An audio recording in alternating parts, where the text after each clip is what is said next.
So we had a little bit of review last class of just like some of the basic concepts and the workflow that we're doing. We're going to stick with, so I've got a new folder that I'll be uploading after class. It still has that two samples example in there, so we're going to be working on that today, hopefully building to some other models for other situations. The last folder that I uploaded had a bunch of models because that day we had built up a whole bunch of models to this final thing that we were using the matrix way of specifying your predictors. I just call that one regression.stan now. I just renamed it. So we'll be using regression.stan. It's the same thing as the two samples 04.stan as in your other folder.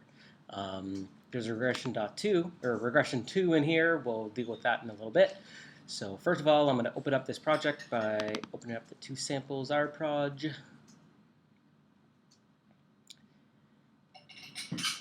And yeah.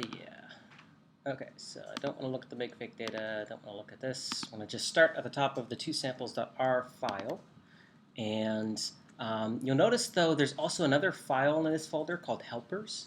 There's a couple things that, a couple functions that I wrote to make your life easier when dealing with the output from Stan and also preparing data to give to Stan. So I'm not going to show you what's in there because it's a little bit complicated, but I'll show you when they're being used in this code. One thing that I guess would be new to you guys, you've seen this bit where we load in libraries that other people have written. This bit simply takes a file that is in your directory structure here and loads up anything or runs all the code that's in that file. The code that's in that file happens to be a bunch of function definitions, and well, there's one actual command, but there's a bunch of function definitions in there. So I'm not going to go through that again, but to load them up and make those functions available to you, you use the source command. So that loads in all the functions that are in this helpers.r. Otherwise, we'll start off loading and viewing the data just like we had in the past. So this is the IQ data set. It's just 100 observations of people from Nova Scotia and then 100 observations of people from BC. Thank you for making that for us, the helpers. Oh, yeah. Well, yeah. Thank me later when you actually see what they do. Okay. So one thing that's a little bit new now and is consequent to me creating these helpers thing is that having read in the data, we can see that this group column is just like a categorical variable. Right now, if we just look at the structure of a STRA, it will say it's a Tibble and group is a character.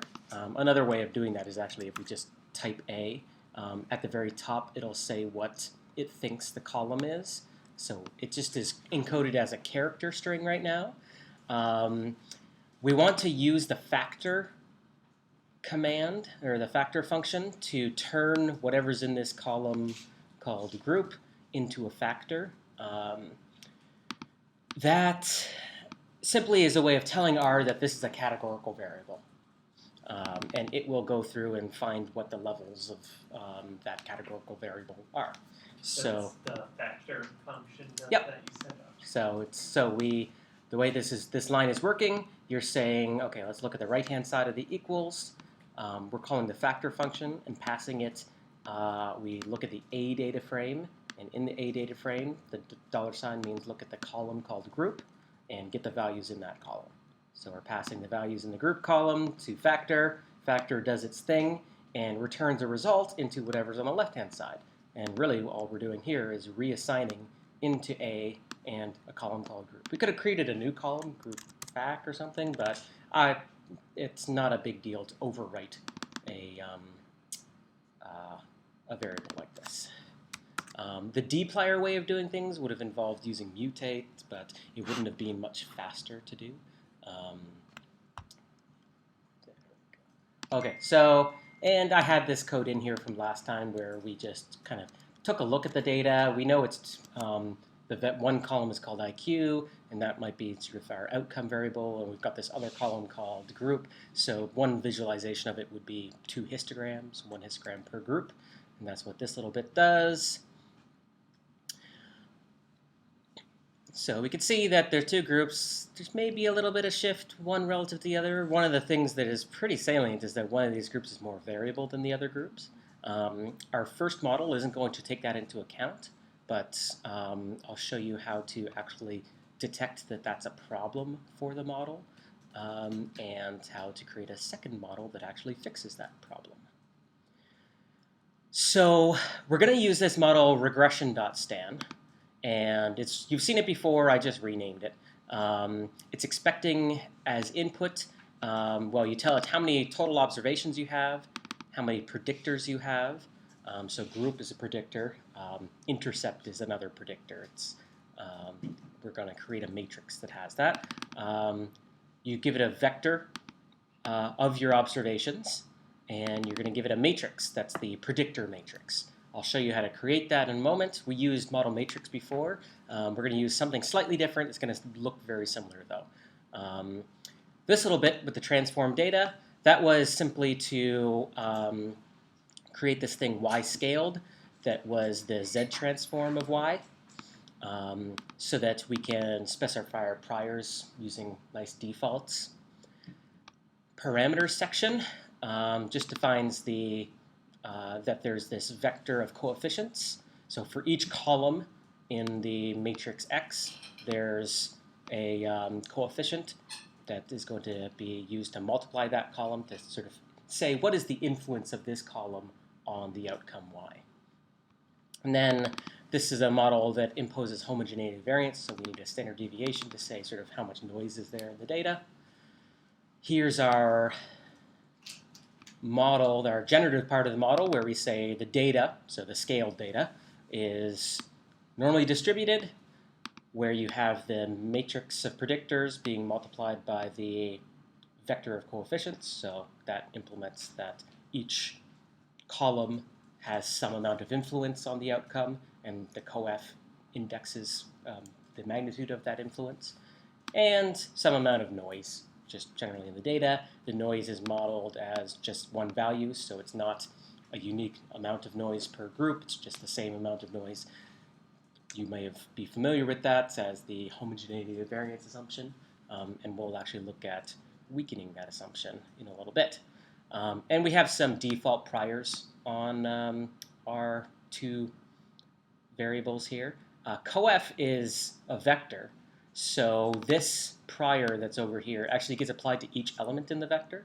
So the first element gets a normal 0, 1 prior. The second element gets a normal 0, 1 prior. We just don't have to type it all out in multiple lines. We can do it all in one line, saying all the elements in coef have the same prior. That is, something centered on 0 with a standard deviation of 1. Since it's scaled, it means 1 z-score, so that's a pretty wide prior for all those coefficients. For our standard deviation, we've got a Weibull prior.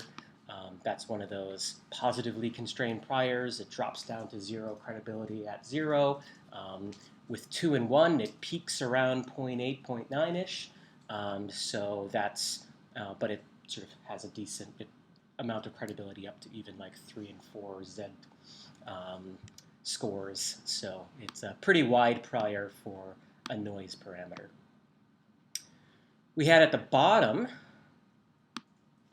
this thing generated quantities. And previously we had, let's see, these bits here. This line is new, vector ny, y2. I'll tell you about that in a second. So these bits on here was the way in which we were simply undoing the scaling that we'd applied here.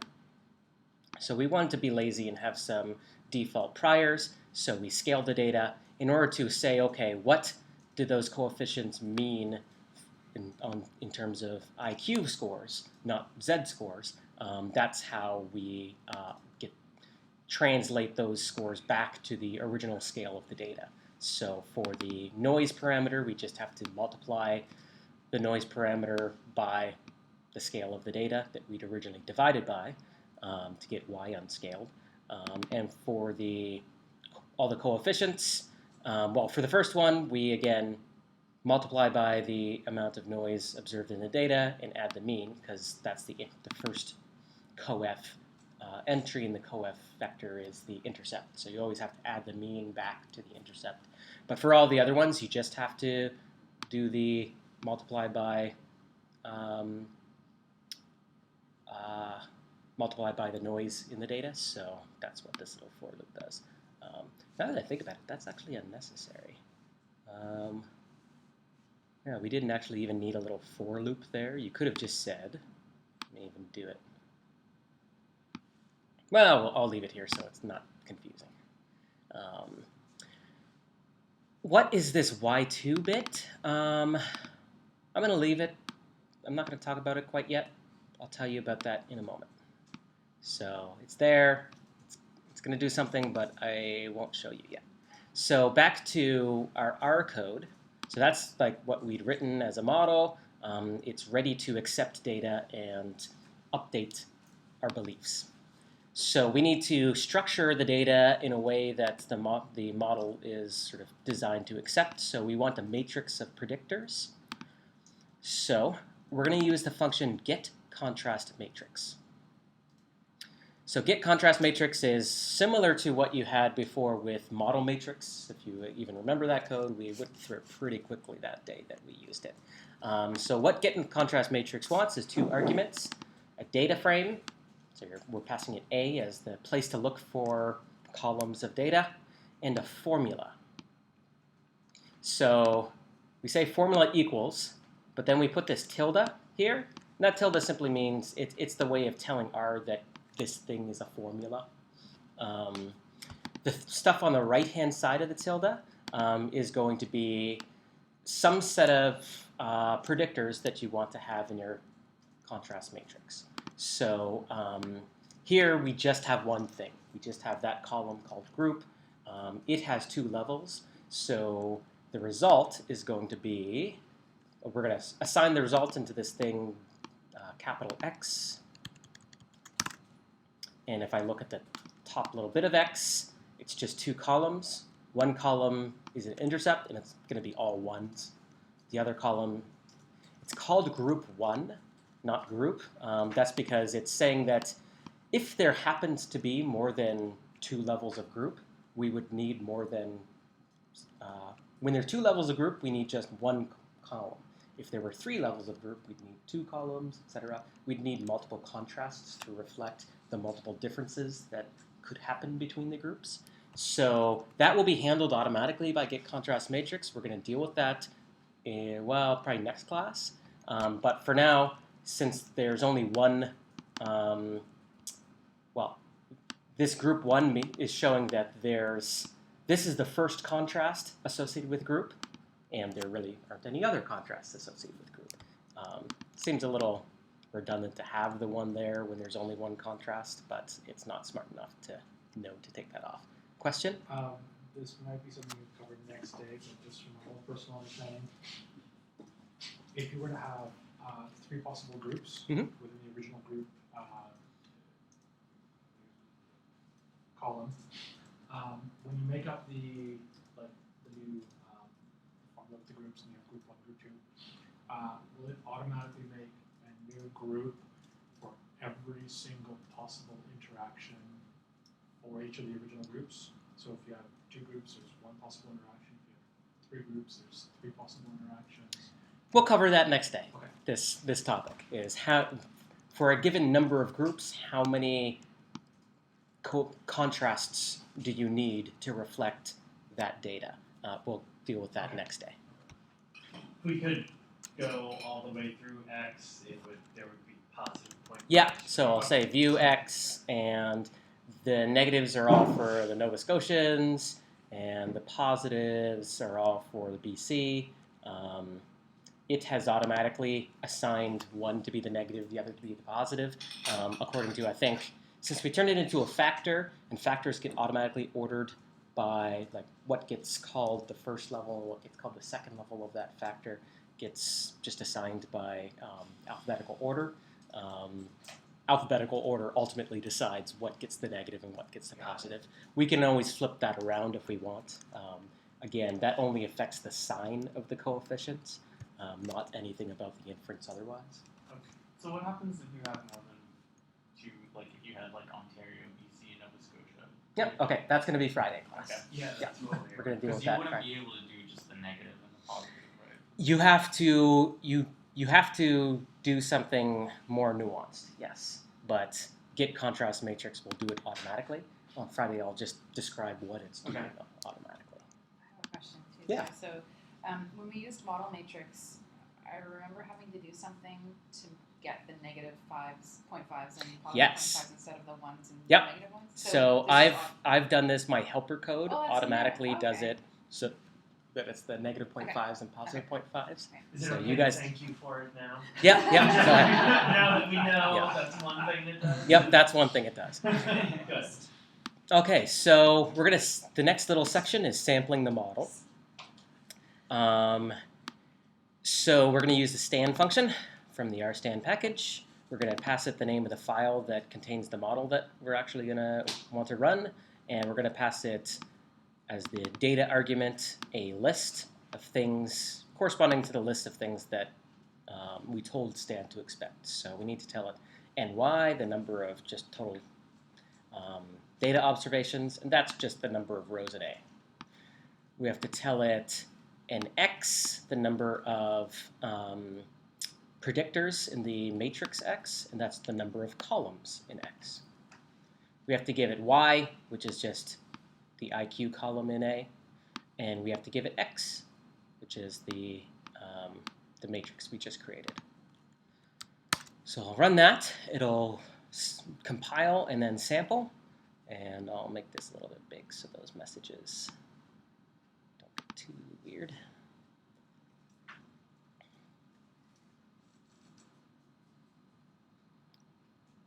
While that's going, previously when we wanted to look at the output, this post object, we used print, and we still gave it some arguments, but now we've got a new function, again, from the helpers file called stand summary, and that will just reduce the amount of output and make it simpler to look at. Is the Oh, there we go. the factor function you used earlier, is that also from helper? Factor, nope, factor is just built in That's just, automatically. okay. Yeah. Cool. Okay, so it's run. I'm gonna just go back up here and I'll show you it's run through sampling for the 4 chains. That's the default I told you. It does something 4 times. And each one has this like bunch of seeming errors or something, some sort of warning here. But if you notice, there's actually a note at the bottom. If the number in the count column is small, do not ask about this message. So 1 is there, 2, 7, 8. So if those, generally the default is that we're going to try to get basically, if those numbers were above 100, I'd start to worry. Maybe above like 50, I'd start to worry. But in this case, small is, these are certainly small. So we don't need to worry about those little errors. All right, so we're going to use the stand summary function. And what we're going to do is for each sort of thing we might be interested in as variables in our model, or parameters from our model, we're going to just get what their numerical summary of their posterior distribution. So let's actually take a look here. Well, there's our parameter section. We've got coef and YSD. So we could look at those, but those are, again, on the Z scale. The reason why we have this down here, coef unscaled and YSD unscaled, is because we probably want to look at those instead. So let's look at the YSD unscaled. That's the estimate for how much noise is in each group. So that's what this will print out, and it's a lot smaller printout than what you guys had before. I reduced the default number of decimal places, and I took off the messages above and below. So it's telling us that here's the median sample from the posterior, around 12, but it's a pretty tight posterior because it's from like 11 to 13. So that's kind of consistent with IQ scores. I mean, that expectation of 15 probably has a little bit of variability from one population to another. Now, something I've been kind of not telling you guys about, these other two columns here that were, again, in the original print output from looking at the posterior samples, but I've also included them here in the output. So these two columns give you a sense as to whether you gave the model enough time to explore the parameter space that it's trying to explore and tell you about what parameter values are more credible than others given the data. Remember, I had that analogy. You're exploring a lake, and you want to just sort of have a good feel for the overall shape of the lake bottom. So there are some rules and some math describing conditions for how long is long enough. And these numbers kind of give you a sense as to whether you've done it. So the general rule is if our hat is 1, you're good. Similarly, if the number of effective sample sizes, I generally say so this 4,000, with the default values to the stan function, remember I told you, we're giving it file and data, but there's a whole bunch of other arguments to the stan function that have default values that we're just going to accept. One of those default values is number of chains. So that's the 4 things: chain 1, chain 3, or chain 4, chain 3, chain 2, chain 1. So there's 4 chains that have done. It's done something 4 times. And the thing it's done 4 times is try to get 2,000 samples. Now, if you notice here, within each chain, the first 1,000 samples are treated as warm-up, and the second 1,000 samples are treated as sampling. So if it throws away the first 1,000 samples that it gets from the posterior distribution and only gives you the second 1,000 with these default values. So that's why you would have 1,000 times 4 possible. So the maximum value here is the number of chains times the number of post-warm-up samples that you asked for. The default number of chains is 4. Default number of post-warm-up samples is 1,000. So we can get a maximum of 4,000 here, and that's actually what we got for this value. So it's great that we got the maximum.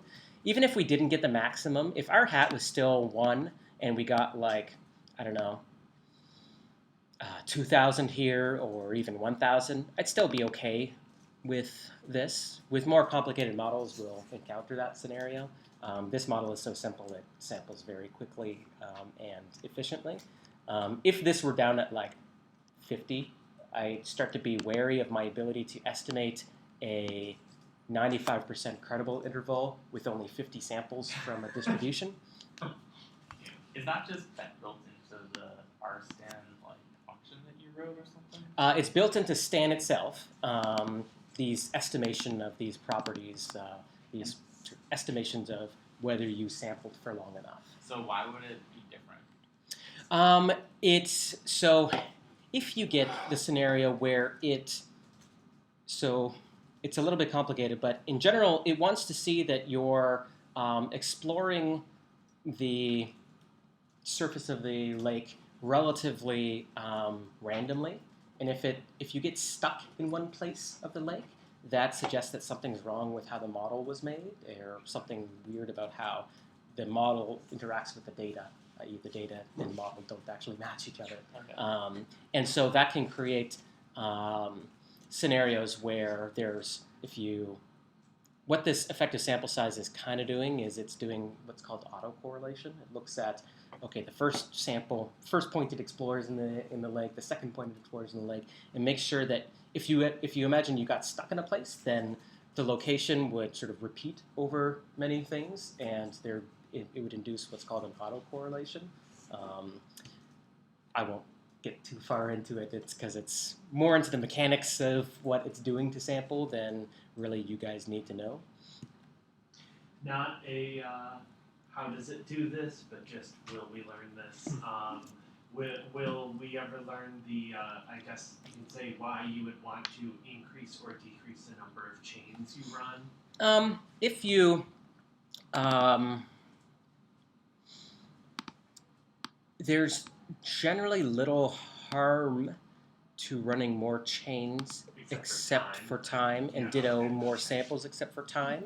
If you get, so most modern computers have at maximum 4 cores on the computer.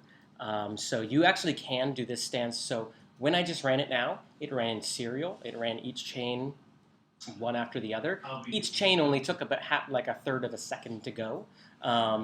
We'll start getting into models that may take like 10 minutes each. So it starts to make a big deal whether you do them in parallel or serial. So 10 minutes each for 4 chains is going to be 40 minutes versus 10 minutes for 4 chains in parallel. So depending on your computer, 4 tends to be the maximum. If you're using like a nice big Amazon compute cluster, you can have as many as like 30 chains. That will, you always lose half of a chain due to warm up, so you're always throwing off away the first half. So there's like, you want to make it so that every chain gets at least like maybe a few hundred effective samples, and then you want to just make as many chains as you can get. So. Okay, seems like it's kind of like above a certain total, it's kind of a like diminishing returns exactly. on value. As long as a total you get R hats of 1 and effective sample sizes above 1,000, the number of chains and the number of iterations you use to get there isn't a big deal. Okay, cool. Thank you. Yeah. So that's the parameter describing how noisy the data are within each group. Not super interesting. The other parameter in the model was the coefficients, and the unscaled version is the coef unscaled. So we'll use stand summary. And notice I'm giving it 3 things. I'm saying, okay, here's the object that contains the posterior predictions. Here's the name of the parameter that I want. I'm also giving it that original thing we gave Stan as its predictors matrix. That's because, thanks to, again, my helper code, this will automatically rename the coefficients. Instead of coef unscaled 1 and coef unscaled 2, we'll actually get the names of the variables from that. So we can see that this is named intercept, and this is named group. If I didn't give it a value to the x argument, it'll still run, but it'll give coef unscaled 1 and coef unscaled 2, which is kind of hard to interpret. So you have to remember which one was in the first column of the predictor matrix, which one was in the second column of the predictor matrix. If you give it the predictor matrix, it will figure out the names of those things. So again, because we've done that automatic unscaling from the Z that the model was on to the IQ scores, these are the IQ values. So for the intercept, this is again, intercept is the point representing the midpoint between the 2 groups. So you can also think about it as like the average of the 2 groups, or like the value for the population mean if the 2 groups, if you were ignoring that there were 2 groups there. So peaked at around 107, credible interval ranging from 106 to 109, so pretty narrow. Effective sample size and R hats are both great. The other one is the group, the difference between the 2 groups. So peaked at around 4, ranging from about 1 to 7. So 0 is not in this range of the 95% massive credible values. So 0, I would say, does not reflect a credible value for the difference between these groups at the population level. So I would proceed in describing things as if there were a difference. I mean, we're still uncertain about the precise magnitude of the difference to this degree. Probably also wouldn't believe a difference of 10 IQ points. 0 doesn't need to be sort of special in that sense, but you would probably believe equally 2 as much as 5, right? So, or 2 as much as 6 if it's sort of symmetric around this peak at 4. What was our predictor for the difference again? What were our predicting values, or in this original, what we thought the difference would be?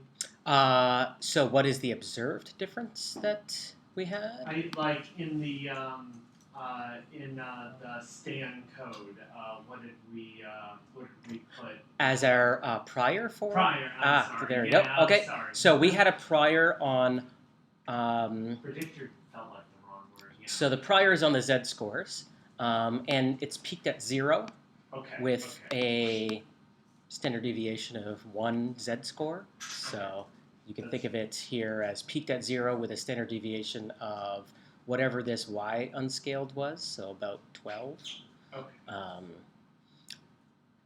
So, Okay, cool. Thank you. Yeah, that was Yeah. pretty much what I just Yeah. didn't remember if we had set the prior for that as 0. Yep, So, yep. okay. So we set it as 0, and it's moved away from 0. Good. Moved away from 0 so much that it now excludes 0.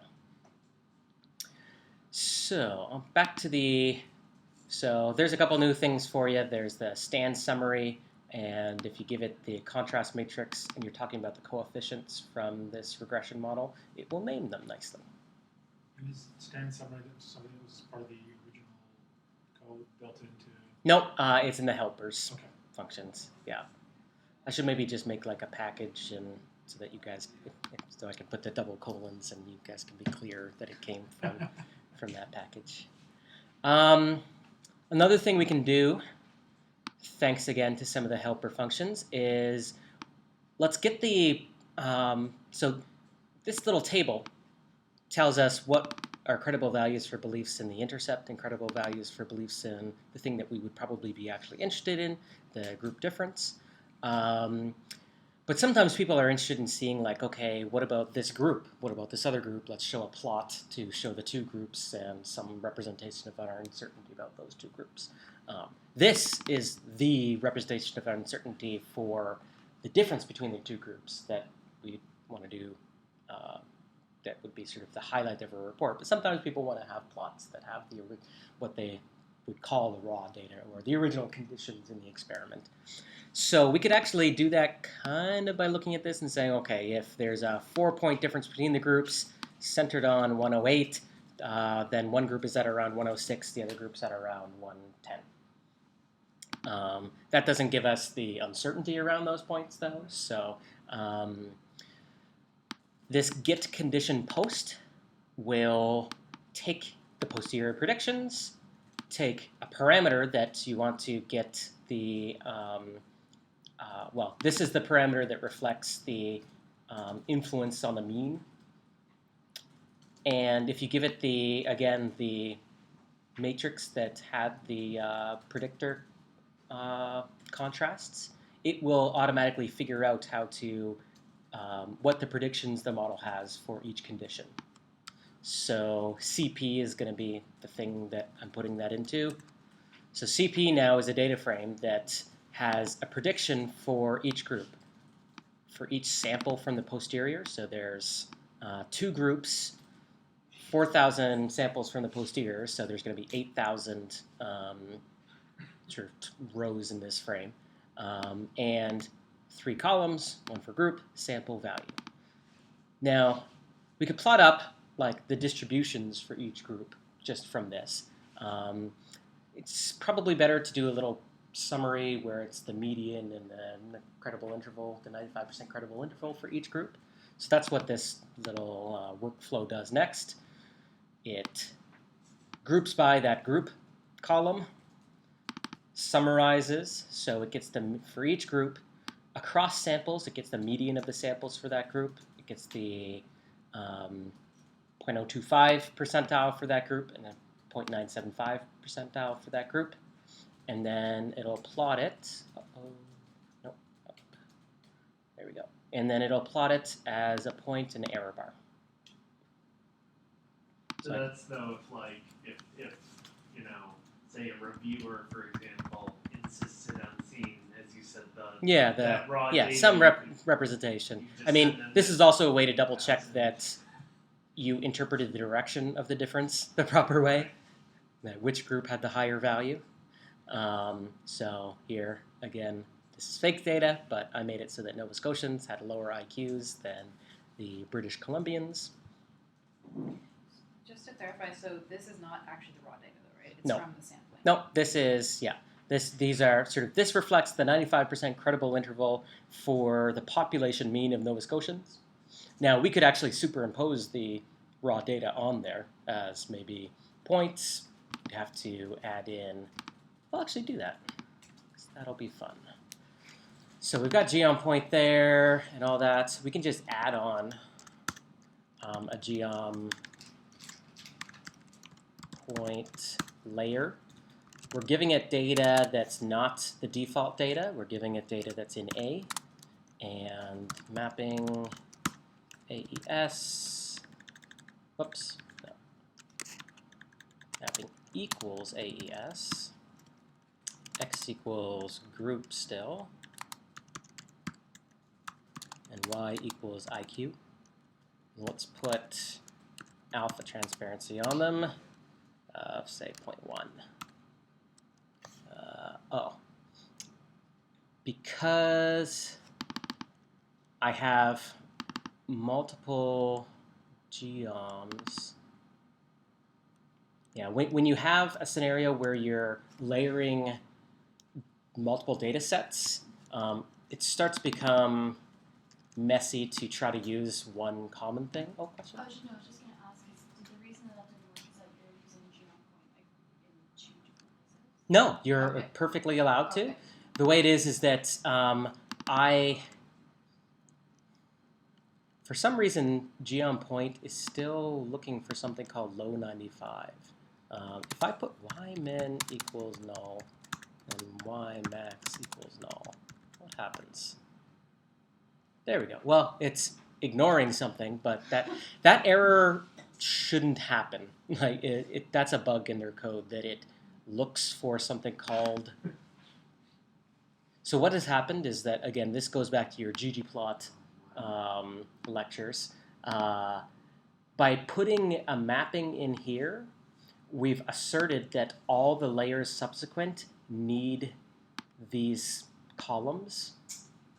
And so when it gets to this layer, we've told it, oh, but use a different data set. And we've told it, here's 2 different columns, but we need to overwrite that there's something about geom points that needs low 95 and high 95. It's expecting values again for y min and y max. And Yeah, other exactly. Ones, so Well, it's actually looking for a low 95 and a high 95 Oh, yeah. to put as y min and y max here, even though geom point doesn't need a y min and y max. I've hackily just added that. The more, I guess, the better way of doing things is if it actually knew that geom point didn't need y min and y max, would ignore that default. But yeah, this is a hacky way of. Just out of curiosity, when you did this and you layered the raw data over it, this is the raw data that you actually have from your original sample, right? This is not data set A. okay. Yep. So there should be about 200. Yeah, I was gonna say it's Yeah, not, it's not the 8,000 Yeah, samples. no, that you- it's 100 okay. of the raw data observations here and 100 of the raw data observations over here. And you can kind of see with the alpha transparency kind of that these are pretty good estimates of where the mean would be. And the point in the bars reflect what are credible values for what to believe about the population from which these otherwise transparent points derived. All right, so that's most of the Bayesian workflow. There's something that I haven't been telling you about that is something that we is good practice. That is, we looked at this data, and we saw, okay, it looks like there's two groups here. Let's use a normal distribution to reflect these two groups and do inference on the degree to which they differ in their mean. And we instantiate that model with our stand file here. But maybe this model doesn't describe the data well.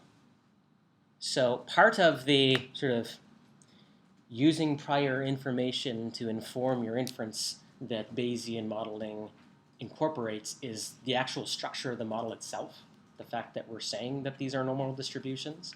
And again, in this particular model, we've also included this assumption of homogeneity of variance. There's no difference between the two groups. Now, I actually created this scenario intentionally that one of those assumptions is actually incorrect. You can kind of eyeball it and see that it's actually incorrect, that homogeneity of variance assumption. But how would we evaluate that or check that? How would we evaluate the general idea that the model, even though we're going to do some inference about the parameters of the model that best fit the data, the model has some inherent structure all by itself that may be violated by the data. So that's what's encompassed by a procedure called a posterior predictive check. And what you do in your model, you add a little bit to the end, again, in the generated quantities. I'm creating something called Y2. And what Y2 is should be just a mirror of what Y is here. What I want to do is I want to create, for every observation that I actually had in the data, I want to just create a new observation, but generated from the model itself. So we're saying if the model is true, and it had a mean of this and a standard deviation of this, or an intercept of this, a effective group of this, and a standard deviation of this, generate some data that is from that model. So I will get out for every sort of sample of the model for a intercept, a coefficient, or a difference, and a standard deviation. I'll get out a data set that is of the same size as the data set that I actually observed, but definitely we know is consistent with the model. And what we're going to do with that, so we've got a bunch of data sets that are consistent with the model, and we've got an observed data set that we're uncertain as to whether it's actually consistent with the model. We're then going to ask for various things. So we'll say, do the means in our data set generally match up with the means that are produced by the model? Another thing we could ask is, are the standard deviations observed in the data set consistent with the standard deviations observed in the model? The final thing that we could ask is the general sort of normality of the distribution the same in the data set as those produced by the model? So we're going to start off with checking that it gets the locations, that the model can produce data that have similar locations as our actual data have, that the model can produce data that have similar variabilities, or noisiness as our data have, and that the model can produce data that have similar normality as our data has. So that's what's going to happen in this next section. I'll actually, just to point out, so I said we're going to create this thing called Y2. It's the same length as the number of data observations we have, and we have to loop over it in the generated quantities. Up here, we could just say Y scaled is distributed as normal, X times coef, comma, YSD. Here we have to say, we have to go through and generate a value for each entry in Y2. And to generate that value, we say normal RNG, so normal random number generator.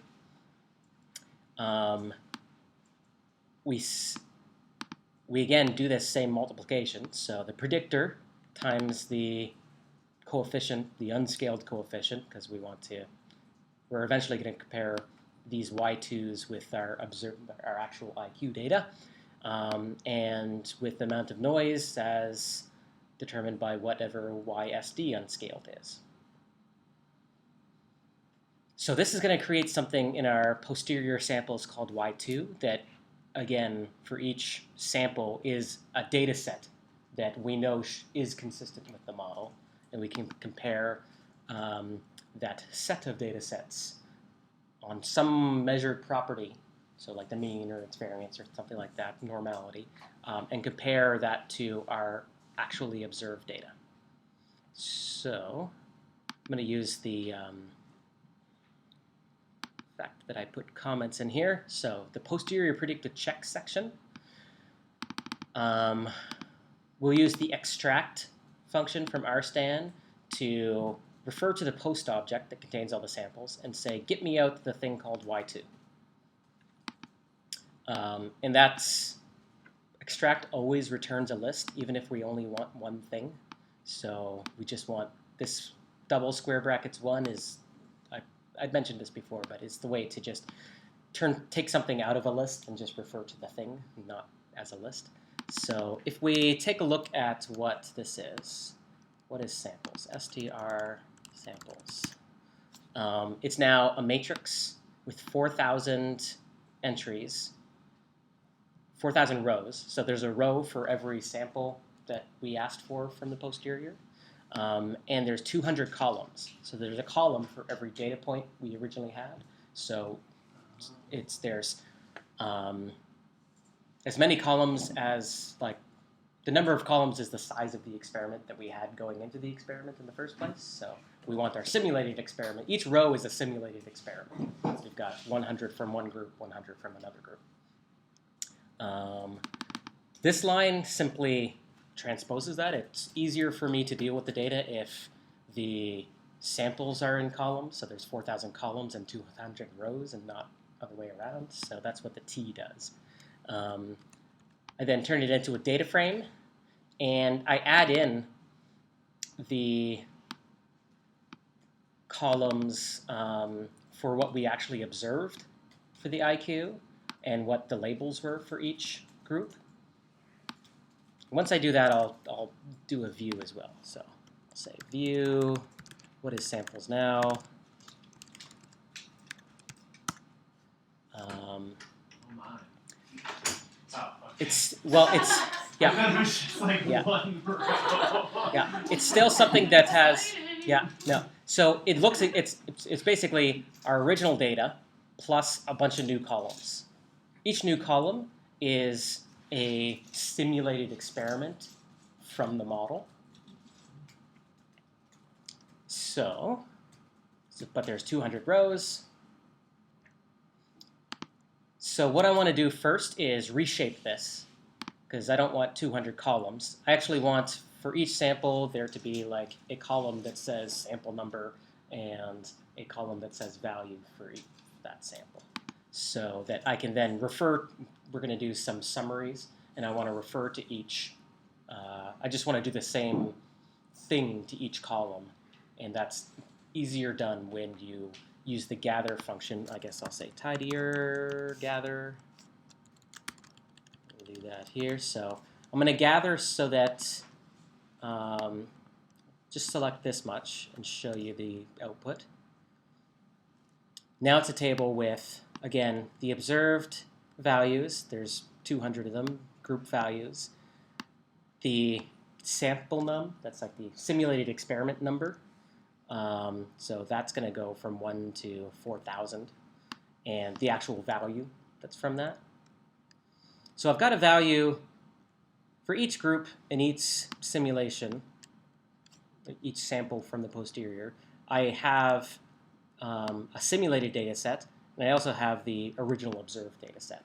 So I actually want to reshape that yet again and make it so that the values in the OBS and SIM column are all in one column, and there's just another column that says whether it is OBS or SIM.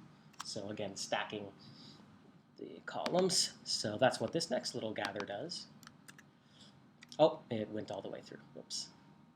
So ignore that. So now, You just went from 800,000 Yeah. to 2. yeah. So now I've got something with 1.6 million columns, or million rows, and 4 columns. So group, and what group this data is from, some data value, whether it is a simulated or observed data value, what sample it's from, and what group its label is. So with that structure, it makes it a lot easier for me to then say, okay, group the data by group, whether it's a simulated or observed value, and sample number. And now compute the mean, compute the standard deviation, and this normality that's in the helper function, it's a measure of how normally distributed the data is. So for each group, in each simulated experiment, as well as in their observed data, it's going to compute these three values. So we can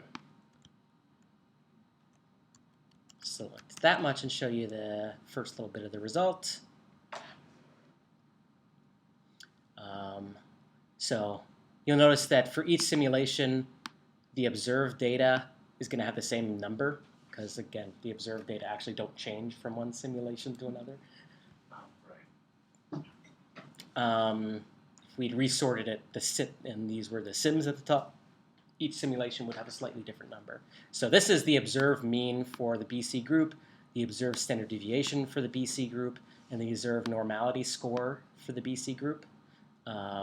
The Nova Scotia group is in there as well, and as well as simulated values for each sample.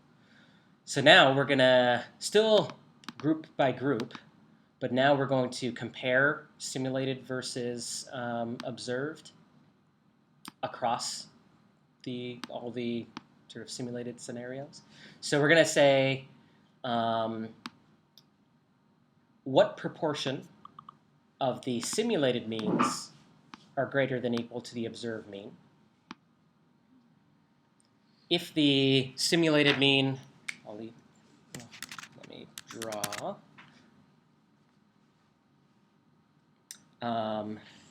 If you had a whole bunch of samples that I'll summarize with a distribution, a whole bunch of simulated means, and the observed mean was precisely in the middle of these, then you'd expect that proportion to be 50%, right? If the simulated mean, or the observed mean is very extreme, then it would be at like 97%. Or if it were very extreme the other way, it would be at like 2%. So in general, it would be ideal if the model were producing data such that our observed means tended to be somewhere around here in this sort of central area. And it would be bad if the observed data were really extreme relative to the kind of data that the model can simulate. And we'll do the same thing for the standard deviation. How extreme is the standard deviation in the observed data relative to the simulated data? And ditto normality. How extreme is the observed normality relative to the model's ability to simulate normality, or simulate data. So that's going to run through. And we'll get a value for each group. So this mean column says that the means for the BC, the observed mean for the BC was right around 50%. So it was right in the middle of that distribution for means. And that makes sense because we made the model so that you could have the means shift towards the empirical means by definition. So that's great. We have this value here for 499, so it's right in the middle. Ditto with the Nova Scotia group. Its mean is right in the middle of the simulated Nova Scotia means. A little more troubling is this standard deviation column. And indeed, I generated the data so that there was a difference between the two groups at the population level in what standard deviation those populations had. We fit a model to the data that assumed there's equal amounts of variability between the two. So you'd actually expect that the observed standard deviations should be extreme relative to what the model is able to produce. So the BC standard deviation is much higher. It's out at like out at sort of this right tail. It's much higher than most of the standard deviations that the model was able to produce. And ditto the Nova Scotia standard deviation was much lower. It was way down at this end, much lower than most of the simulations we're able to produce. So that suggests that there's some inhomogeneity variance in the actual data that it would behoove us to actually include in the model to have more accurate inference on the parameters of the model. Make the BC standard deviations were. Sorry, I think I have this. The sim is greater than. Yes, so sorry. I have this thing, it should be a less than symbol. Okay, that's Yeah. why I was like, the BC is Yeah, much you're right. smaller. Okay, Yeah. cool. I mean, still, both Yeah, suggest okay, so yeah, the BC is much smaller targets, but and the Nova Scotian is much bigger. That's because the model is producing distributions that have about the average of these two standard deviations. right. So BC will tend to be small. The observed BC will tend to be smaller, and the observed NS will tend to be bigger than. Sorry, so what this is telling us is that the model that we produced actually isn't the best fit for our data. Yeah, Because it's not able to emulate the characteristics of the data. the variation and also like the normality. Well, the normality it's kind of borderline. Okay. So one sort of criterion people have is to look at the 50% credible interval. So from 25% to 75%. And critically, if half of the things that you're measuring fall in the 50% credible interval, you're okay. If most of the things fall outside the 50% credible interval, you start to have issues. So here, I mean, there's only two numbers we're looking at. One number that, well, this one does fall inside, and this one also falls inside. This one's sort of arguable, but they both kind of fall inside. So there's not like as strong evidence here as there is here that there's an issue with normality. Okay.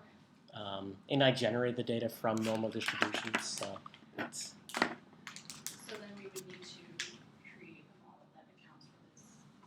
Inhomogeneity variance. Yeah. And I told you before, I'd shown you when we were doing the model where we didn't have it as the intercept and effect, but I had it as just two groups, mean 1 and mean 2. We easily put in an S1 and S2 and made it. It's going to be not as easy now that we've moved to this regression.stan way of doing things where it's a predictor matrix, but it's going to be pretty easy. So, I think this is just sort of in a practical sense, even though, as you said, it's, the BC one is arguably not necessarily normal or not within that 50%. No, it is. Credibility interval. It is. Oh, it is. Okay. Yep. Okay. See, 74.75. It's at the border, but Okay. like it's not crazy extreme. Okay. So yeah. I was just saying, yeah. If you were to have, like, again, maybe not a reviewer, I don't know, but to somebody in that data and be like, well, I assumed a normal distribution. You don't think anybody would like give you crap for that? That's pretty close. Yeah. So okay, cool. Yeah. All right. So how are we going to fix this? Well, I've already done it. We've got a model. Regression 2, and I'll show you what I've done specifically. Nothing's changed about the data coming in. Nothing's changed about the transform data idea. But instead of just So we had previously a vector of coefficients for the mean, and then just a single thing that was the standard deviation. Now we're going to have a vector of coefficients for the standard deviation as well. So that means that we're going to have an intercept standard deviation. That is, what is the ignoring group, what is the standard deviation across the population, but then another coefficient that says what is the difference between the two groups in their standard deviation. So in the same way that we want a normal 0, 1 on the coefficient here, we're going to express a normal 0, 1 on the the coefficients on the standard deviation. And that's a little weird because before we had a Weibull, but what I'm going to do is not. So here again, we say x times the coefficients for the mean to get the mean part of this normal. So the first argument to the normal distribution here is the mean. So x times coef gets the mean.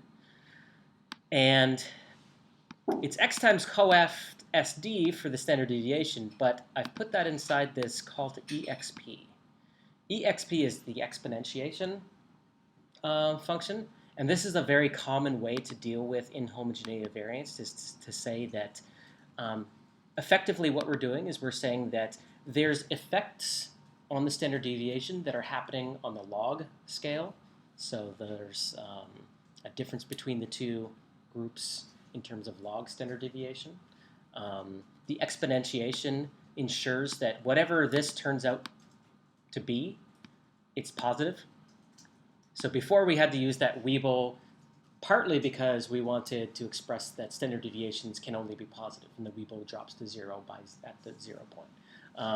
Here, that's just going to be taken care of by the fact that whenever you exponentiate a number, it's always going to be positive. And it also turns out that, so again, this normal 0, 1 means that for the intercept standard deviation, we've got a normal 0, 1, and for the effect, the difference between the two groups on the standard deviation, it's normal 0, 1. So if that's happening on a log scale, that means that the intercept has a log normal distribution. In a log normal distribution, kind of looks like that Weibull distribution that I showed you. It gets peaked at around 1 and drops off on either side. Let me actually show you here. Put up a new one, curve. EXP, nope, I'd say dnorm something. Let's say from equals 0 to equals, let's go to 5. And if I say EXP of x 0, 1, well, it's peaked at 1. That shouldn't be true, is it? Log of x. That's the one. It's got a lot more tail, like much heavier tail than that Weibull implies. So, I don't know. We could have put it down to like maybe, what would that look like? Yeah, that's way too. So you could play around and do something like that. I was lazy, and I just like the normal 0, 1 for aesthetics. Sorry, so how is the normal 0, 1 relating to the log? I know you just explained it, but I don't understand. So because we are exponentiating whatever comes out of this multiplication, this effectively means that this is log normal, since the reverse of an exponentiation is a log. So what is the exponentiation doing? It's e to the power of whatever's the inside. Okay. So e to the power of 2. If I say exp 2, it's whatever e is, which is, if you get e to the power of 1, oh, sorry. That's what e is. Got it. Yeah. And that's what a natural log is. Yeah. Like the base of the natural log. So it's just looking at that, like you're doing a log,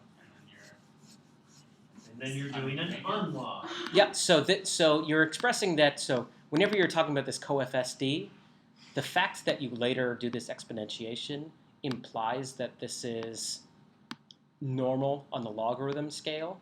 So if we want to visualize what a normal on a logarithm scale looks like on the non-log scale, we do this. We say, okay, if it's normal on the log scale, what does it look like on the regular scale? So that's what our prior on the intercept is. And the prior on the effect, it makes sense to only think about it on the log scale because it's still centered on 0, the two groups. So you have an peak expectation of no difference between the two groups, but it's able to push that around depending on whether the data suggests there's a difference between the two groups. So when do we? Maybe I missed this in the stand file. I think. When do we put that on a log scale? Oh, the fact that you are exponentiating the contents of this simply implies that this is on a log scale. This is occurring on a log scale, whatever this variable is. Okay, so it matters. So it's less about what's generated in the co-FSD priors, and it's more about what we're getting out of it. Yeah. Okay. Yep. Okay. That's it. Yeah, I thought that you were saying that we did something to the co-FSD to turn it into a log scale. No. Okay. So the upshot is that where before we just had a single term here expressing homogeneity variance across all our groups, if we want to express that there could be differences amongst our groups, you can just add this minor tweak, and that allows the model to have differences between the groups. Let's actually see what that looks like when we use that model in the data. So I'm going to go up here where we initially sampled, and I'm going to say regression 2. Okay. And while that's That's compiling and why I sampling, you have another question? Why do we need to exponentiate it? If you think about a standard deviation, it's got a minimum of 0. Yes. So it's easy to talk about the intercept and make a weeble on the intercept, but then given where the intercept is, that will change what a difference score between the two groups means. So if you happen to get an intercept of like 10, but a difference score of 20, that will mean that you have to have a negative value for the standard deviation of one of the groups, which doesn't work. Okay. Oh, did that just crash? Wow, that's usually it crashes and gives you a little warning. That just straight up crashed. Wow. Just like my brain. Does your brain usually give you a little- Now this is No. this is a little bit more like advanced than I would say, like you would. This is a little bit more advanced than like would be expected in probably most scenarios. I wanted to show it to you because you sometimes do get inhomogeneity variance, and I wanted to demonstrate that. Again, I promised that you'll be able to do things with the Bayesian models that you can't do with the non-Bayesian models, and this is one of the things. So you were kind of explaining still why we need to exponentiate it Yeah. versus, for example, just doing a weeble like we did before. Yeah. So imagine you had an estimate for the intercept of 10 and an estimate for the difference of 20. Well, that actually wouldn't work because you'd have to have a negative value for the difference, Okay. a value for the standard deviation of one group versus, but an estimate of the difference of 20 if the intercept is like 40 would work. So on the natural scale, because you've got that hard bound at 0, it's hard to sort of specify the intercept and difference priors in ways that aren't contingent on one another. But if you log transform them, you suddenly can say, okay, they're both normal 0, 1, and you don't need to worry about what the intercept was to set a prior for what the... You don't need to worry about what your prior for the intercept implies to then set a prior on the difference. Okay. So that has sampled with this new regression model. I can just go back through all the summaries that we looked at before. Oh, I didn't actually... oh, right, yeah, our model doesn't actually have something called YSD unscaled. We can just double check that our coef unscaled comes out with the same values, pretty much. We could still get that same visualization of the condition posterior that we did up. Let's, actually, in the same way that we've got coef unscaled, did I make coef SD unscaled? No, I didn't. We can add coef SD here, and it's going to give us the coefficients for the standard deviation z-scored on the z-score scale, so that's not going to be as useful. But what is pertinent is that you can actually see that there is a difference between the groups. The 50% credible interval excludes 0. I think I have some code down below. You mean the 95%? Sorry, yes, the 95% credible interval excludes 0. So it has captured that there's this difference between the two groups. Let's first just run through the code that did the posterior predictive check. Now that we've incorporated this idea that we could have difference between the two groups in the amount of noise within the group, have we got better in our posterior predictive check? So, Okay, I have a question. Yeah. So, presumably the predictive check will be better now, but like, how did that change? Didn't really change anything else, though, right? Like, just it hasn't changed model? the means, really. Yeah, you're right. We haven't, like, the thing that we're most interested in are the two populations different in their means, and that hasn't really changed much. We still get to pretty much the same credible interval.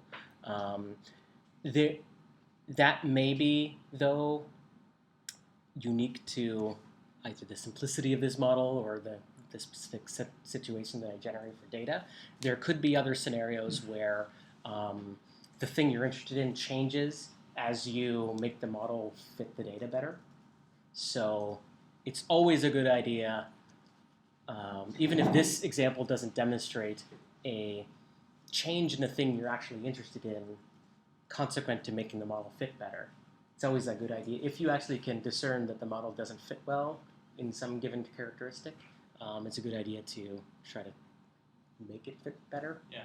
The mean difference was a little bit bigger, right? By like 0.01. Yeah, it's a little bit bigger. And you can actually see that these intervals are now actually different from one another. Yeah.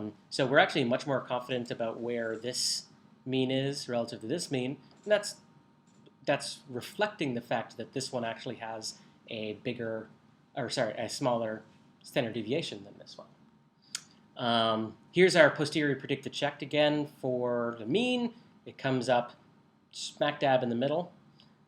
So our observed means are very middle of the road for the types of simulated means that the model can produce.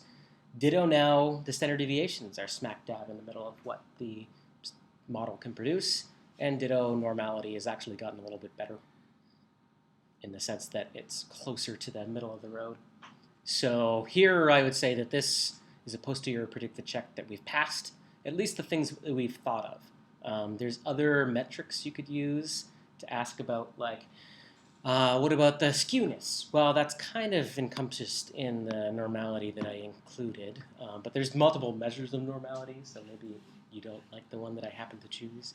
What would be other ones? Is that I thought that it was we were looking for a score between like 25 and 75. Oh, actually, yeah, you're right. This has gotten more But extreme. Yeah. Where before So, it was right yeah. on the edge, now Yeah. it's kind of. It's still, I mean, pretty. Yeah, normality is a hard one. If you have enough data, you're almost always going to be violating normality. I know I generated this from normal distribution, so I'm not quite certain why it decided that. I'm not doubting you because, like, Yeah. looking at those histograms, like, I would Yeah, say yeah, that exactly. it was a normal Yeah. distribution. It's just. I mean, Is there any reason that we included the check for normality then in this case, or is this something that we should normally be doing, or is this something? yeah, that I we mean, just avoid? because normality is one of the things that we built into our model fundamentally, Right. so it's a good thing to check for. But I just mean in terms of like, I mean, that to me that still seems relatively off. So I'm wondering like if it's Yeah, I mean, it's like, certainly is there a not reason as to look off at it? as the standard deviation thing was Yeah. that I built into the Is there I something just came up with this normality measure myself. Is there something that we can do with this later on, or not something? that I'll we're look gonna into do it a little right bit more. Okay. Yep. Doing posterior predictive checks is a little bit new to me as well, so I haven't fully thought through all the different ways to do it. Well, it seems like if you're getting something unexpected, it's sort of a good way to check. Like, okay, I'm assuming this is normally distributed. Mhm. Is it actually? Yeah. And Yeah. Okay. So I've got some stuff here to talk about those SDs. I have a quick Yeah. a question about the posterior check. So, I understand about using it to check the homogeneity of variance, whether it violates that, and then also the normal stuff. But what else would you use it for? I'll have to give some more thought to that. That's okay. I was just curious. If there's any other metrics that would make sense. When we get into hierarchical data sets, there's some things that we can check there, like in terms of correlations and things. But generally, it's going to be like, does it capture the variability and the shape of that variability are the core things for predictive checks. Yeah. Right. So I didn't create helper code for this or code it into the model itself, but we can actually get that condition predictions for each group's standard deviation. And that's just done by hand in this section. So I think I already showed this, which is the Z scale, log scale, posterior intervals or credible intervals for the intercept and difference between groups on the standard deviation. Those are, since it's again Z scale and log scale together, not super intuitive, so it'd be nice to get actually a picture of the values on the IQ scale, what the standard deviation for these two groups are. So we can use the get condition post and pass it, ask for the coef SD and pass it the matrix that we used as our predictors. And that gets us CP. And this CP thing, again, is a tibble. It's got a column called value. And so we know we need to, first of all, exponentiate whatever's in that column and then multiply by the standard deviation of the data. So the exponentiation pulls it from the log scale to the regular scale, and to the Z scale, and the multiplying by SD brings it from the Z scale to the IQ scale. I could have included that in the model, I just forgot. So here we can see that the BC group has a credible interval on its, actually that's typed wrong, SD of IQ. Their standard deviation of IQ is sort of much smaller than the standard deviation of IQ in the Nova Scotian group. So they may be smarter, but we're pretenders. Yeah. There we go. Yeah. It's kind of curious the way that like this, the centers are not in the center, or the dots are. Yeah, that's again consequent of the fact that on the log scale it would be centered, but on the exponentiated scale, the regular scale, it's not. There's a little bit of code here to actually compute that difference between the two groups on the standard deviation on the SD scale. So again, that little table showed it, the difference between the two groups on the z-scores, the log of the z-scores, but that's not as intuitive as maybe this, which is saying there's about a median of a 4-point difference in the standard deviation between the two groups, with a credible interval ranging from about 2 to 6.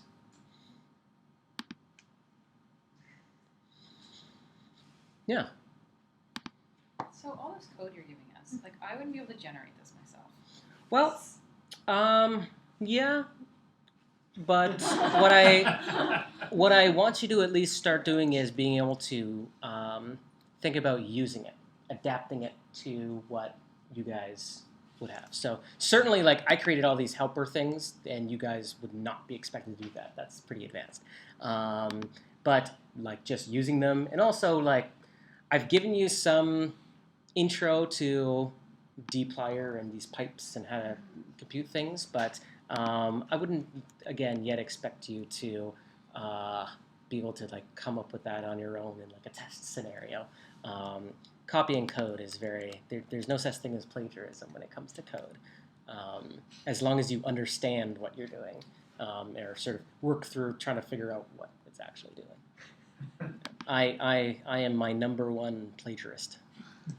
Yeah, like I for a company I used to work for, I worked a lot on the website, but I used to never say like, oh, I know how to do HTML, because all it was find somebody else who's done what you want to do. Yeah. Copy it. All right. We do have time still. Nah, don't take that one. We do have time still to look at the next thing that I wanted to. So that was like a scenario where it's the simplest of all worlds, where you just got two groups and you want to compare them. I had that little complexity about there's an inhomogeneity variance that you could deal with in the Bayesian world that you otherwise have to at least jump through hoops to do things in the frequentist world. Let's look at a 2x2 between subjects scenario. So instead of just two groups, you've got four groups, but orthogonally, some sort of orthogonal difference between them, amongst them. So what do I mean by that? Well, let's load in tidyverse rstan in my helpers. There's a file called iqdat2 now. Let's take a look at it. It's the same data as before, Nova Scotia and BC, but now I happen to have found the labels for each person as being sexed male or female. You might notice a little pattern there. I just added the alternating values. So this is fake data. If I were to have this fake data, I'd go through the following. I'd make sure that group and sex were both factors. That's what that little does. I'll do histograms. Now we should have 4 histograms of each group. Question here? I'm really sorry. What is making them factors do again? It just tells R that this is going to be a categorical variable. Okay. Okay. It really functionally is used down here when we get our contrast matrix. Those functions will automatically figure out how to do proper contrasts for whatever number of contrasts that factor needs. So if it has 2 levels, 1 contrast is necessary. If it has 3 levels, 2 contrasts are necessary, etc. And and the way we have it set up right now, at least, in order to set up those contrasts, it needs to be working with categorical variables? Yeah. Okay, okay. So when you use factor, just for, again, not my clarity, when you use factor, it doesn't actually change anything about the data No. itself. It's just like a little all it just flag tries to group them Yeah. according to It the tells same, R what's you can call Yeah. these categorical variables. Gotcha. Okay, cool. Yep. This isn't actually like a great way of representing this data. I'd maybe use facet wrap instead and say sex plus or sex times group. Will that do it?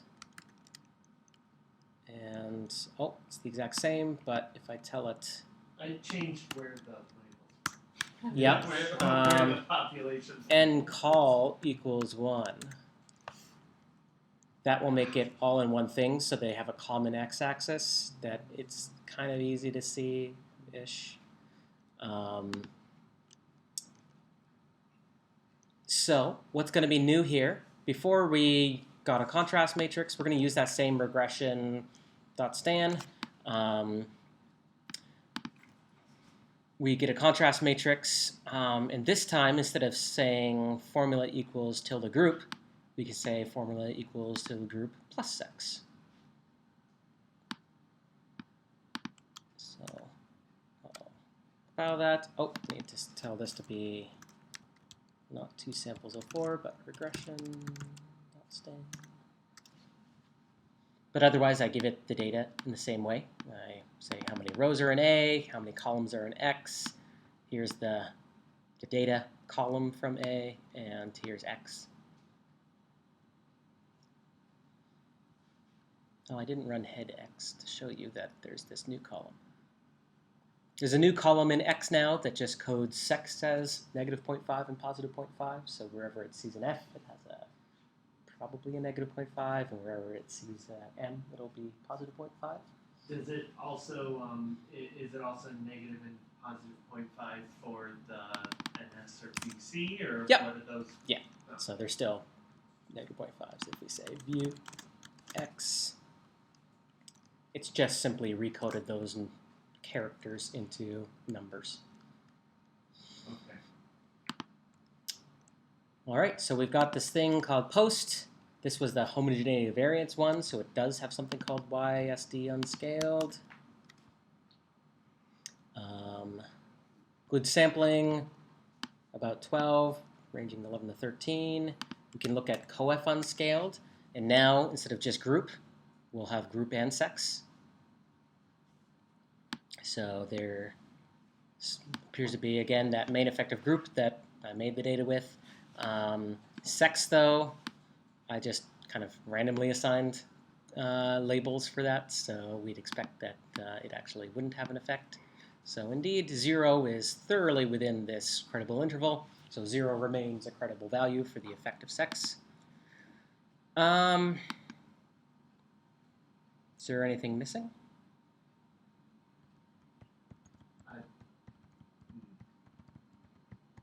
Standard deviations.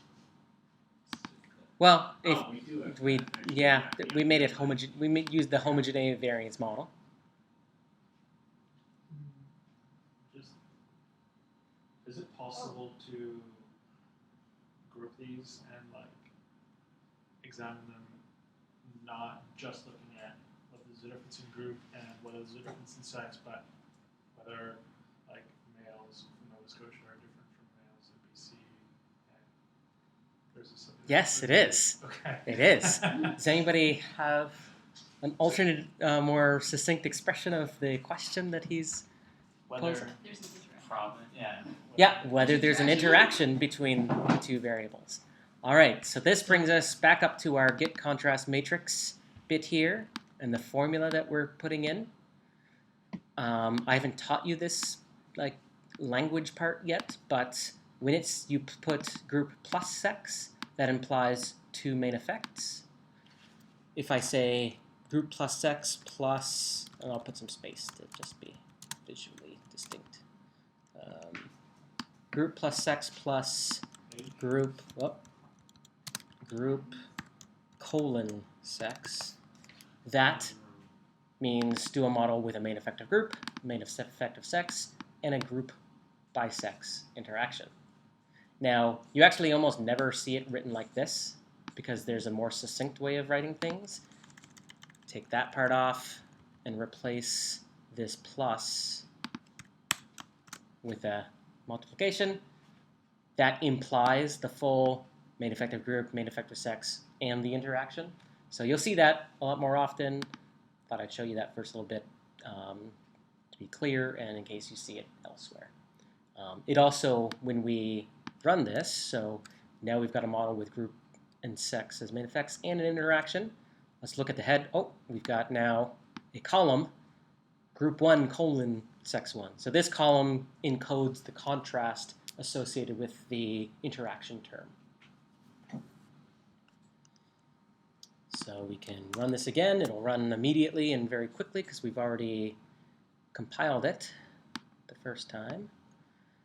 So Stan's just smart enough that if you give it the matrix, it says, okay, I'm Yep. gonna do stuff. The to all way these the things. way we've now coded things in that slightly confusing, took us a while to get their matrix notation, makes it now flexible enough to accept arbitrary model designs, which makes it just much easier. Let me go. Oh, sorry, I didn't know how long. So I just wanted to show that we still get the single output for the YSD. Now for the coefficients, we now have the intercept, the group, the main effective sex, but also the interaction between group and sex. This interaction term, again, pretty thoroughly includes 0 in the credible interval, so 0 remains relatively credible as a value for this interaction, so I'd say there's no interaction. Question? So, so when you did the group by sex column, that was in Porter's, I guess you could say, like 0.25. Yep. And minus 0.25. I'm wondering how that worked with our code because if I remember correctly, we had sort of, since we had multipliers in there based on what the values were, So I've taken care of that. Okay. So again, we made that so that it was 0.5 and negative 0.5 so that this reflected the actual difference between the two things. Right. Similarly, if you compute, so what an interaction is a double difference. If you take the difference between the two groups, you compute that in males. Difference between two groups, you compute that in females. So you've got two different scores. Right. If you now compute the two differences there, that's what this interaction represents, and that's what this value actually is. And in order to make it so that this value is that double difference, exactly. Okay. And you can actually see what the math is doing. You're actually just multiplying this column by this column. Right. To And get out what that's this column is. actually, I was like, the moment you talked about having more groups, I was prepared to be confused by that. So good. All right. Yeah. And we can also use again these get condition posts to get like a visualization of the different conditions. No.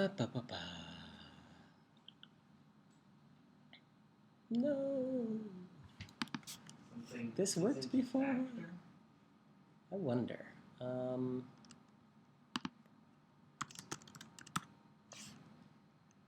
Factor.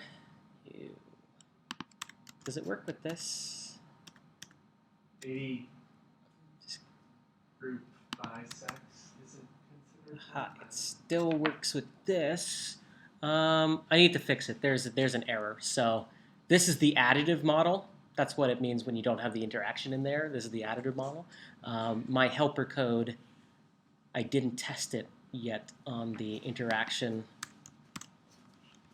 I actually did last term, but I've tweaked it since then, and clearly I broke something since I tweaked it. So, but it will work eventually when I fix that to show you this sort of thing. But this is the additive model, so you see that these, like, if you connected these with lines, they would be parallel. That's forced by the fact that the model is additive. When we allow there to be an interaction, since there actually isn't much of an interaction, they'll be still pretty parallel, but they'll actually reflect that interaction model better. And you could do let's actually posterior predictive check. Yeah, so to do the posterior predictive check, you again extract that Y2 thing, and this time we're adding sex in, but that's the only change, is that we're going to have those simulated experiments and comparison of our observed data and simulated data for each combination of group and sex. So we'll actually see that that same inhomogeneity of variance because, again, I made the data so that there's a difference between the two groups and the variance, and we're not actually modeling that in the regression.stand model. But I'll leave that to you guys to try out regression 2. It should be just straightforward. It'll just work. So if we had to have much interaction, would we explore the interaction just by graphing and comparing the means of each of the line groups? Yes, in a way. When it's a simple model like this, 2 by 2, the interaction is the full story. There's no like, it's significant in this group and not significant in this group. Those aren't actually proper interpretations of an interaction. People try to do that, but it's not what the math of an interaction means.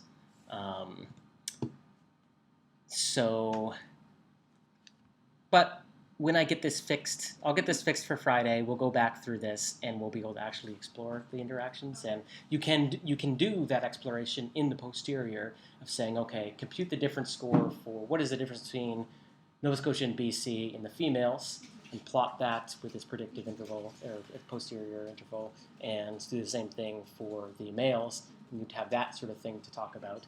And do both include 0 or do so? That is a way. But I guess actually in the context of the Bayesian, you can make those statements. I'll have to think about it a little bit more, because certainly in the frequentist world, where you're just dealing with the ANOVA and a significant term in the ANOVA, it's inappropriate to then like do subsequent pairwise comparisons to, first of all, even expect those to work out because you're dealing with different data. But yeah, I'll have to give a little bit of thought to this before we do it next class. So is this like you're calling it regression, but is it equivalent to ANOVA? Yep, it's okay. in this context, since we just have 2 groups, it's the math turns out to be the same. When we start getting with more than 2 groups, technically ANOVA describes a scenario where you are trying to impose this certain procedure for controlling your type 1 error rate, whereby you don't ask about any given difference between groups, but you say, okay, there's this variability amongst groups, so each group differs from the grand mean by some amounts, and there's a standard deviation amongst the group means. And is that amount of standard deviation more than what we would expect if each group just were sampled with error from the same mean? And you use the amount of noise within the group to define that sampling model. We can construct something that's like that in the Bayesian sense. It'll be more useful, though, to just look at all the comparisons and have our model. There are ways to do that same thing of trying to control that sort of the rate at which you think that there's a difference when it's actually just random noise. There are different ways of controlling that and better ways of controlling that in the Bayesian world. But yeah, we'll deal with that when we start talking about the 3 groups again. Okay. So we'll probably get to that on Friday. Well, that's still using regression instead of... Yeah. So it's still using tests. regression. You just do something a little bit extra with the regression afterwards to do things. And that's actually what ANOVA is doing. It's fundamentally doing a regression, but then it grabs the numbers, the means, and looks at the variances.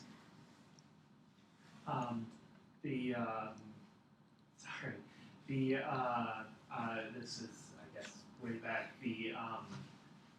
Where we had values for the intercept for group 1 sex and then group by sex. What do the numbers in group by sex actually represent? It represents the double difference. Okay. Would you mind explaining what that Yeah. is? So Not to expose my utter inability. So again, to you're talking understand about things. this. The 4th row. Yeah, okay. So this represents if you computed a mean across all the subjects without giving consideration to what group the subjects are in. Right. This represents if you computed a mean within each group and then computed a single difference between the means of those two groups. Okay. This represents computed a mean within each sex and then computed the difference between the sex. Right. This represents if you computed the mean within each group. And let me actually draw this one. Yeah.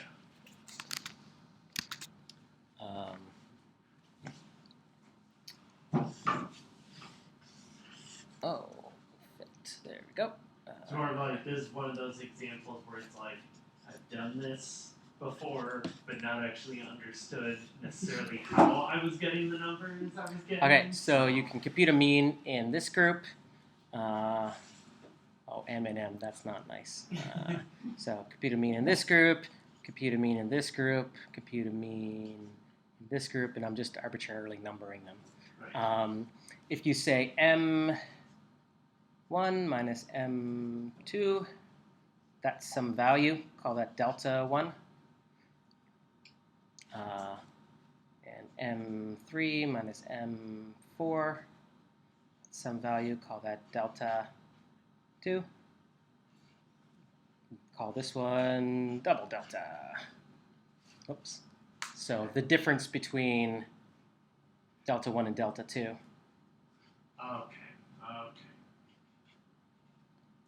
Is double delta.